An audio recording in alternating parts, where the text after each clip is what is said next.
So I will kick it off, and here we go. Chapter 22. Brothers and fathers, hear the defense that I now make before you. And when they heard that he was addressing them in the Hebrew language, they became even more quiet. And he said, I am a Jew, born in Tarsus in Cilicia, but brought up in this city, educated at the feet of Gamaliel according to the strict manner of the law of our fathers, being zealous for God as all of you are this day. I persecuted this way to the death, binding and delivering to prison both men and women.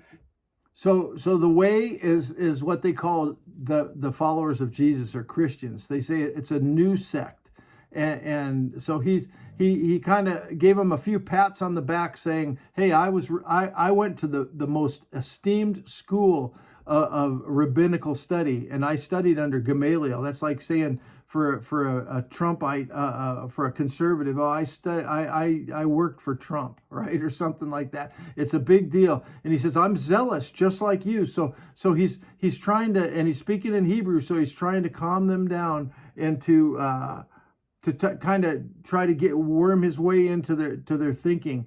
And so he's talking about the way as being a Christian, and he said, I killed those Christians. So that they're going to feel more likely to enjoy him, or to possibly, maybe this guy's got something to say that I like. So this is where he's setting them up. So let's keep listening. As the high priest and the whole council of elders can bear me witness. From them I received letters to the brothers, and I journeyed toward Damascus to take those also who were there and bring them in bonds to Jerusalem to be punished. As I was on my way and drew near to Damascus, about noon, a great light from heaven suddenly shone around me. And I fell to the ground and heard a voice saying to me, Saul, Saul, why are you persecuting me? And I answered, Who are you, Lord? And he said to me, I am Jesus of Nazareth, whom you are persecuting. Now those who were with me saw the light, but did not understand the voice of the one who was speaking to me. And I said, What shall I do, Lord? And the Lord said to me, Rise and go into Damascus, and there you will be told all that is appointed for you to do. And since I could not see because of the brightness of that light, I was led by the hand by those who were with me, and came into Damascus. And one Ananias, a devout man according to the law, well spoken of by all the Jews who lived there, came to me, and standing by me said to me, Brother Saul, receive your sight. And at that very hour I received my sight and saw him. And he said, The God of our fathers appointed you to know his will, to see the righteous one, and to hear a voice from his mouth. For you will be a witness for him to everyone of what you have seen and heard. And now why do you wait? Rise and be baptized, and wash away your sins, calling on his name. When I had returned to Jerusalem and was praying in the temple, I fell into a trance and saw him saying to me, Make haste and get out of Jerusalem quickly, because they will not accept your testimony about me. And I said, Lord, they themselves know that in one synagogue after another I imprisoned and beat those who believed in you. And when the blood of Stephen, your witness, was being shed, I myself was standing by and approving and watching over the garments of those who killed him. And he said to me, Go, for I will send you far away to the Gentiles. Up to this word they listened to him. Then they raised their voices and said, Away with such a fellow from the earth, for he should not be allowed to live. And as they were shouting and throwing off their cloaks and flinging dust into the air, the tribune ordered him to be brought into the barracks, saying that he should be examined by flogging to find out why they were shouting against him like this. So here's what happened. They heard what Paul said in the message, and that's what they hated anyway. And so what do? They're throwing dust in the air and just making a big havoc. And then the local authorities have to keep peace, right? So they said, okay, flog him to get him to tell the truth. And we're going to see, we don't like this trouble. And it's not a problem for them. They were brutal. There was not a problem for them to beat him and to say, hey, you tell me the truth. You tell me what's going on. They're trying to stop the crazy crowd. In countries like South America, where I spent a lot of time in Guatemala, riots are common, and they can go absolutely crazy to where they block the entrance and exits of the city, and they burn cars and burn buildings and cause a big tumult. That's what's happening right here. They're religiously mad, a group of both Pharisees and Sadducees, and Paul's got them real stirred up, and he's getting beaten again. This tough guy, he's really going through it all. So we'll finish that, and let's keep reading. But when they had stretched him out for the whips, Paul said to the centurion who was standing by, "Is it lawful for you to flog a man who is a Roman citizen and uncondemned?" When the centurion heard this, he went to the tribune and said to him, "What are you about to do? For this man is a Roman citizen." So the tribune came and said to him, "Tell me, are you a Roman citizen?" And he said, "Yes." The tribune answered, "I bought this citizenship for a large sum." Paul said, "But I am a citizen by birth." So those who were about to examine him withdrew from him immediately, and the tribune also was afraid, for he realized that Paul was a Roman citizen and that he had bound him. But on the next day, desiring to know the real reason why he was being accused by the Jews, he unbound him and commanded the chief priests and all the council to meet, and he brought Paul down and set him before them. So this is what he did. Paul said, "Hey, I'm a Roman. I was born a Roman."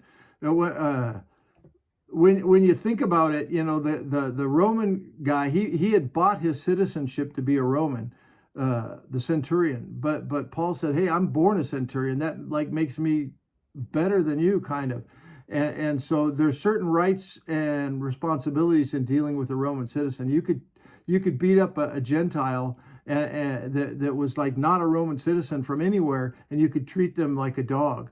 But a Roman citizen had a dignity built into it by the Roman government. And so Paul said, "Hey, I'm a Roman citizen." So that's why he said, "Hey, hold back on this, unbind him and bring him to the chief priest and stuff, and let's deal with it." Chapter 23. And looking intently at the council, Paul said, "Brothers, I have lived my life before God in all good conscience up to this day." And the high priest Ananias commanded those who stood by him to strike him on the mouth. Then Paul said to him, "God is going to strike you, you whitewashed wall. Are you sitting to judge me according to the law, and yet contrary to the law you order me to be struck?" Those who stood by said, "Would you revile God's high priest?" And Paul said, "I did not know, brothers, that he was the high priest. For it is written, 'You shall not speak evil of a ruler of your people.'" Now when Paul perceived that one part were Sadducees and the other Pharisees, he cried out in the council, "Brothers, I am a Pharisee, a son of Pharisees. It is with respect to the hope and the resurrection of the dead that I'm on trial." Okay, this is what I wanted to point out. He says it's for the hope and for the resurrection of the dead that I'm on trial. Well, the Pharisees and the Sadducees were more divided than the Democrats and the Republicans in the USA. So they way are different. It goes back. You got to go back to the Hebrew to understand why. The Pharisees believed that when you die, you become a spiritual being and you get a spiritual body, and the word is Elohim, and people think that the word Elohim means God, but it just means it's a spiritual being when they use the word Elohim. And so angels are Elohim, spiritual bodies are Elohim, demons would be Elohim, and God is Elohim. He's the Elohim, but this is Elohim. So it goes back to that. Well, the Sadducees didn't believe that at all. They believed they were much more liberal. They didn't believe in the oral tradition. They believed only in the Torah. They were very religious, very highly religious, and they were from the ruling class, kind of the uppity up people.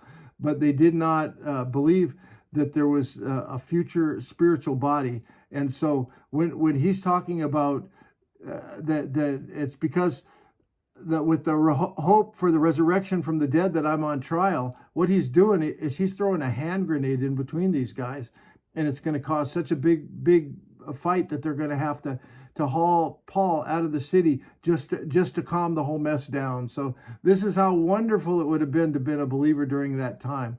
I'm glad we don't have that problem. We have a few problems in our churches, maybe over dumb stuff, but this is what the big difference is. These two sects of religion believed very differently. Even now in Israel, they have the Hasidic Jews with the big beaver skin hats and all this. And when they pray, they got their special thing and they do it and they daven, which is in the Hebrew for prayer. It's like what they're davening. They would say, oh, I daven for a long time. That means they're praying. They just bob back and forth and they're doing their praying. And the Sadducees probably wouldn't do that. So there's different sects in Israel now, and there was different sects then, and they divide over doctrinal things. And unlike us Baptists, we don't have any doctrinal differences with the Catholics or with the Pentecostals, right? So everybody has their own doctrinal twist. Mine's right, it is, and so just keep that in mind, that this was a doctrinal thing that he threw it into their midst, and then they're going to fall apart at the seams after this. And when he had said this, a dissension arose between the Pharisees and the Sadducees, and the assembly was divided. For the Sadducees say that there is no resurrection, nor angel, nor spirit, but the Pharisees acknowledge them all. Then a great clamor arose, and some of the scribes of the Pharisees' party stood up and contended sharply, "We find nothing wrong in this man. What if a spirit or an angel spoke to him?" And when the dissension became violent, the tribune, afraid that Paul would be torn to pieces by them, commanded the soldiers to go down and take him away from among them by force and bring him into the barracks. So I don't want to get political, but I can't help but say that it's kind of like the politics in the United States. If Donald says something that is good, even if it is good, the Democrats say, no, it's bad. Well, these guys here, the Pharisees stood up and said, hey, yeah, maybe he did hear from a spirit, right? It's like they could be finding billions of dollars of money hidden and 300-year-olds collecting checks still and cashing them, and the Democrats would say, well, you just can't stop stuff, we got to take care of our old people, right? So this is kind of, I find it humorous that this is kind of the same thing, that these guys immediately said, hey, maybe he did hear from a spirit. At first, they're willing to rip him to shreds, right? This is they're throwing dust in the air. Let's kill this guy. He's bad. He's horrible. And then they said, well, you know what? Maybe he did hear from God, right? So look at this is the way human beings are. It's nothing's changed, right? So I just had to bring that up. Sorry about getting political. I really don't care about politics, but I do, but not that much. And so I care about this. And so let's keep going. The following night, the Lord stood by him and said, "Take courage, for as you have testified to the facts about me in Jerusalem, so you must testify also in Rome." When it was day, the Jews made a plot and bound themselves by an oath, neither to eat nor drink till they had killed Paul. There were more than 40 who made this conspiracy. They went to the chief priests and elders and said, "We have strictly bound ourselves by an oath to taste no food till we have killed Paul. Now therefore you, along with the council, give notice to the tribune to bring him down to you, as though you were going to determine his case more exactly, and we are ready to kill him before he comes near." Now the son of Paul's sister heard of their ambush, so he went and entered the barracks and told Paul. Paul called one of the centurions and said, "Take this young man to the tribune, for he has something to tell him." So he took him and brought him to the tribune and said, "Paul the prisoner called me and asked me to bring this young man to you, as he has something to say to you." The tribune took him by the hand, and going aside asked him privately, "What is it that you have to tell me?" And he said, "The Jews have agreed to ask you to bring Paul down to the council tomorrow, as though they were going to inquire somewhat more closely about him. But do not be persuaded by them, for more than 40 of their men are lying in ambush for him, who have bound themselves by an oath, neither to eat nor drink till they have killed him. And now they are ready, waiting for your consent." So the tribune dismissed the young man, charging him, "Tell no one that you have informed me of these things." Then he called 2 of the centurions and said, "Get ready 200 soldiers, with 70 horsemen and 200 spearmen, to go as far as Caesarea at the 3rd hour of the night. Also provide mounts for Paul to ride and bring him safely to Felix the governor. And he wrote a letter to this effect. Claudius Lysias, to His Excellency the Governor Felix, greetings. This man was seized by the Jews and was about to be killed by them when I came upon them with the soldiers and rescued him, having learned that he was a Roman citizen. And desiring to know the charge for which they were accusing him, I brought him down to their council. So it's interesting. And he wrote the letter. He's like taking all the glory, right? He said, hey, I found him and I did this. It wasn't him that found him. And one side note I want to bring up, just in case you don't know, a centurion is a man who is over 100 people. So the word cien in Spanish is 100.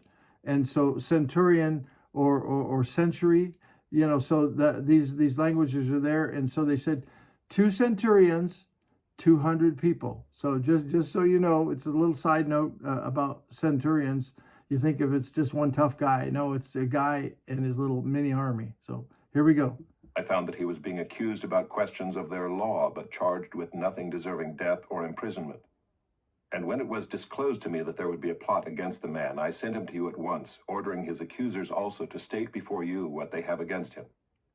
So the soldiers, according to their instructions, took Paul and brought him by night to Antipatris, and on the next day they returned to the barracks, letting the horsemen go on with him. When they had come to Caesarea and delivered the letter to the governor, they presented Paul also before him.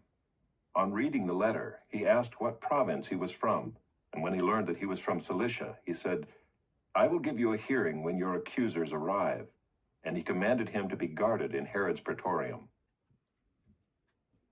Okay, let's start at rolling chapter 24. Chapter 24. And after 5 days, the high priest Ananias came down with some elders and a spokesman, one Tertullus. They laid before the governor their case against Paul. And when he had been summoned, Tertullus began to accuse him, saying, Since through you we enjoy much peace, and since by your foresight, most excellent Felix, reforms are being made for this nation in every way and everywhere, we accept this with all gratitude. But to detain you no further, I beg you in your kindness to hear us briefly. For we have found this man a plague, one who stirs up riots among all the Jews throughout the world, and is a ringleader of the sect of the Nazarenes. He even tried to profane the temple, but we seized him. By examining him yourself, you will be able to find out from him about everything of which we accuse him. The Jews also joined in the charge, affirming that all these things were so. And when the governor had nodded to him to speak, Paul replied, Knowing that for many years you have been a judge over this nation, I cheerfully make my defense. You can verify that it is not more than 12 days since I went up to worship in Jerusalem, and they did not find me disputing with anyone or stirring up a crowd, either in the temple or in the synagogues or in the city. Neither can they prove to you what they now bring up against me. But this I confess to you, that according to the way, which they call a sect, I worship the God of our fathers, believing everything laid down by the law and written in the prophets, having a hope in God, which these men themselves accept, that there will be a resurrection of both the just and the unjust. So I always take pains to have a clear conscience toward both God and man. Now after several years I came to bring alms to my nation and to present offerings. While I was doing this, they found me purified in the temple without any crowd or tumult. But some Jews from Asia, they ought to be here before you and to make an accusation, should they have anything against me. Or else let these men themselves say what wrongdoing they found when I stood before the council, other than this one thing that I cried out while standing among them. It is with respect to the resurrection of the dead that I am on trial before you this day. But Felix, having a rather accurate knowledge of the way, put them off, saying, When Lysias the tribune comes down, I will decide your case. Then he gave orders to the centurion that he should be kept in custody, but have some liberty, and that none of his friends should be prevented from attending to his needs. After some days, Felix came with his wife Drusilla, who was Jewish, and he sent for Paul and heard him speak about faith in Christ Jesus. And as he reasoned about righteousness and self-control and the coming judgment, Felix was alarmed and said, Go away for the present. When I get an opportunity, I will summon you. At the same time, he hoped that money would be given him by Paul. So he sent for him often and conversed with him. When 2 years had elapsed, Felix was succeeded by Porcius Festus, and desiring to do the Jews a favor, Felix left Paul in prison. So this is a long time that he's been in jail, and here the guy who was over him is trying to bilk some money out of him. I guess you could bribe your way out of jail down there pretty easy. So this is interesting. It's wonderful scripture, and we will start 25, 26, and 27 on Tuesday, 28, 29 on the next Thursday broadcast. So until then, I'll let you go. Have a great day.